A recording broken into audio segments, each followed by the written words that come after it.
ఎవరన్నా ఆ ఇర్రెగ్యులర్ అపాయింట్మెంట్స్లో ఎవరైనా కొనసాగుతుంటే వెంటనే తీసేయడం కూడా జరుగుతుంది అధ్యక్ష. అదేవిధంగా అప్పుడున్న అధికారులు ఎవరైనా కంటిన్యూ అవుతుంటే వారి మీద కూడా డిపార్ట్మెంట్ పరంగా ఏ విధంగా చర్యలు తీసుకోవాలో తీసుకుంటామని చెప్పేసి కూడా. అంటే ఆయన ఎలా చెప్పాలో కూడా మీరే చెప్తే ఎలా సార్? అది కరెక్ట్ కాదు.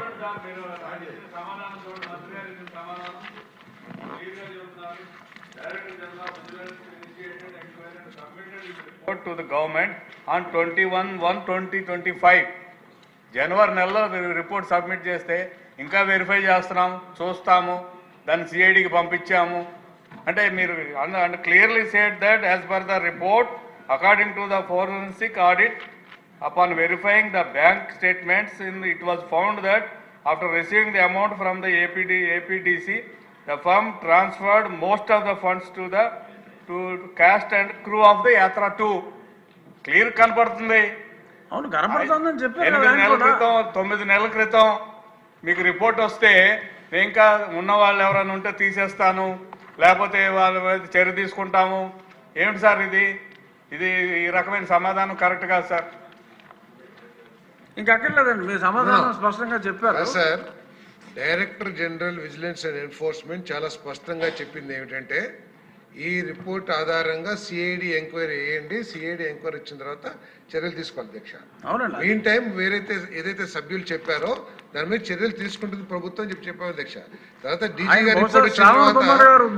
గారి రిపోర్ట్ వచ్చిన తర్వాత మేము సిఐడి ఎంక్వైరీ వేయకోకుండా దాన్ని డిలే చేయలేదు. మంత్రి గారు శ్రావణ్ కుమార్ గారి ఉద్దేశం చర్యలు తీసుకుంటాం అని మీరు ఒకసారి అంటే ఆయన సాటిస్ఫై తప్పకుండా చర్యలు తీసుకుంటాం. ఎందుకంటే ఇది చాలా అన్యాయం అధ్యక్ష. ఏ ప్రభుత్వంలో జరగని విధంగా అప్పుడు తమరందరూ కూడా తెలుసు, ఈ కూటమి ప్రభుత్వం వచ్చిన తర్వాత వాళ్ళు చేసిన దోపిడీలు కానివ్వండి, విధ్వంసాలు కానివ్వండి, లేకపోతే ఆర్థిక ఇర్రెగ్యులారిటీ ఏంటో అవన్నీ ఎంక్వైరీ చేస్తానికి 6 నెలలు పట్టింది అధ్యక్ష. మనం అన్ని వైట్ పేపర్స్ కూడా తయారు చేశాం. కాబట్టి దాని మీద ఎంక్వైరీ చేస్తే తప్పకుండా గట్టిగా చర్యలు తీసుకుంటాం. ఇంకా చాలు. క్వశ్చన్ నెంబర్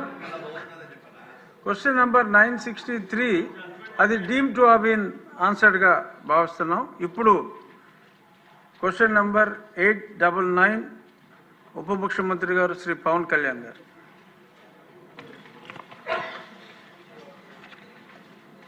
నమస్కారం అధ్యక్ష. గౌరవ సభ్యులు శ్రీ గల్లా మాధవ్ గారు అడిగిన దానికి మొదటి ప్రశ్నకి ప్లాస్టిక్ జీవరాశులు ప్లాస్టిక్ కాలుష్యం యొక్క దుష్ప్రభావాలను అనుభవిస్తున్నామని, ఇది ప్రధాన ప్రజా ఆరోగ్య సమస్యగా మారింది.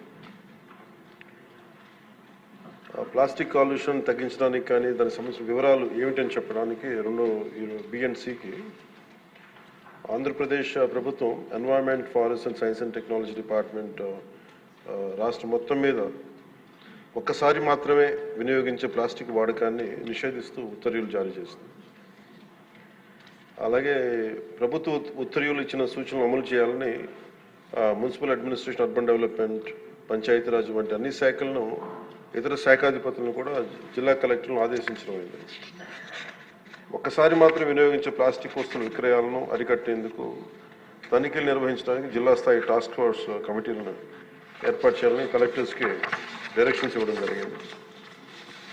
ప్రభుత్వ నిబద్ధతను ప్రదర్శించే ఉద్దేశంతో రాష్ట్ర ప్రభుత్వం సచివాలయం మొత్తం ప్లాస్టిక్ రహిత జోన్గా ప్రకటించింది. ఈ ప్లాస్టిక్ సీసాలకు బదులుగా గాజు సీసాల్లో తాగునీటిని సరఫరా చేయడానికి ప్రత్యామ్నాయ ఏర్పాట్లు చేయడం అయింది. అలాగే ఆంధ్రప్రదేశ్ కాలుష్య నియంత్రణ మండలి వేరు చేయబడిన ప్లాస్టిక్ వ్యర్థాలను ప్రత్యామ్నాయ ఇంధన వనరుగా ఆల్టర్నేటివ్ ఫ్యూల్ రిసోర్స్గా ఉపయోగించేందుకు 8 సిమెంట్ కోక్ ప్రాసెసింగ్ ప్లాంట్లకు 46 ప్లాస్టిక్ వ్యర్థ రీసైక్లర్స్కు అనుమతించింది. ఏపీ పొల్యూషన్ కంట్రోల్ బోర్డు ద్వారా ఆంధ్రప్రదేశ్ ప్రభుత్వం ఒకేసారి మాత్రం వినియోగించే సింగిల్ యూజ్ ప్లాస్టిక్లు బదులుగా పర్యావరణ అనుకూల ప్రత్యామ్నాయాల వినియోగాన్ని ప్రోత్సహించాలని భాగస్వామ్య శాఖలన్నింటినీ ఆదేశించింది. అలాగే రాష్ట్ర ప్రభుత్వం సర్క్యులర్ ఎకానమీ కార్యక్రమాల్లో భాగంగా రాష్ట్రంలో ప్రాంతాల వారీగా సర్క్యులర్ ఎకానమీ పార్క్స్ని ఏర్పాటు చేయాలని ప్రతిపాదించింది. అందులో ప్లాస్టిక్ రీసైక్లింగ్ యూనిట్లు కూడా ప్రోత్సహించడం అయింది. అలాగే ఫిక్స్డ్ క్యాపిటల్పై 75% వరకు ఒక్కసారి మాత్రమే వినియోగించే ప్లాస్టిక్ అదనపు ప్రోత్సాహకాలు అందించడం ద్వారా ప్రత్యామ్నాయ బయోడిగ్రేడబుల్ వస్తువుల్ని తయారు చేసే పరిశ్రమల్ని ప్రోత్సహించడం అవుతుంది. పౌరుల్లో అవగాహన కల్పించడం దీంట్లో చాలా కీలకమైన అంశం అధ్యక్ష. ప్రభుత్వ విధానాన్ని అమలు చేయడంలో పౌరులు కూడా చాలా క్రియాశీలక పాత్ర వహించాలి. సో ఇందాక లాస్ట్ ఫ్యూ డేస్కి ఒక ఫ్యూ మంత్స్గా మేము చేస్తున్న ఎక్సర్సైజ్ కానీ ఇవన్నీ ఒకసారి సభ దృష్టి కూడా తీసుకొస్తున్నాం అధ్యక్ష. ఉదాహరణకి మీరు ఫ్లెక్సీస్ అంటే ఎందుకు ప్రభుత్వం తరఫు నుంచి అన్ని చేయగలుగుతున్నాం కానీ దీంట్లో పౌరులు ఒక బలమైన భాగస్వామ్యం తీసుకోకపోతే మటుకు ఇది ముందుకు తీసుకెళ్ళడం చాలా అది మనం ఎంతసేపు ఆదేశాలు ఇస్తున్నాం కానీ కింద దాకా ఎందుకు ఆ పొల్యూషన్ సింగిల్ యూజ్ ప్లాస్టిక్ ఎందుకు వాడలేకపోయి ఎందుకు దాన్ని ఇంప్లిమెంట్ చేయలేకపోతున్నటానికి ఇది మనందరికి కూడా ఒకసారి ముఖ్యంగా పొలిటికల్ పార్టీస్ కానీ ఈ ఫ్లెక్సీస్ వల్ల ఏం జరుగుతుందంటే అధ్యక్ష, ఇది ఒక ప్లాస్టిక్ మన అందరి దైనందిన అంటే డే టు డే జీవితంలో చాలా అంతర్భాగం అయిపోయింది.